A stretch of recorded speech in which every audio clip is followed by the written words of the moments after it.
এটা হচ্ছে phasor version 2। এটার মধ্যে স্লিপার ক্লাচ ইনস্টল করা হচ্ছে।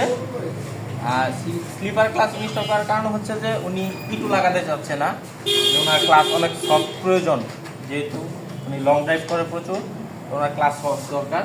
আর উনি এক্সট্রাভাবে স্লিপার ক্লাচ ইনস্টল করতেছে। কারণ স্লিপার ক্লাচটা অনেকটা সফট, এটা হাতের উপর প্রেশার পড়ে না, টান ভালো থাকে। স্লিপার ক্লাচ মূলত থাকে হচ্ছে R15 ভার্সন 3, R15 ভার্সন ইঞ্জিনে।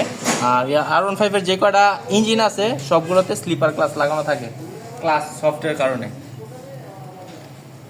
তো আমরা এটার মধ্যেও স্লিপার ক্লাচ ইনস্টল করতেছি, এটা পারফরমেন্স দেখি। আর এটা এখন মূলত ট্রেন্ডিংয়ে চলতেছে, আমরাও দেখি চালাই, কাস্টমার যেভাবে যেটা চায়, কাস্টমার যেটাতে স্যাটিসফাই হয় আমরা ওটাই করি। ভালো মন্দ দিক বিবেচনা করে তারপরে বাইকের কাজ করা হয়। ধন্যবাদ সবাইকে।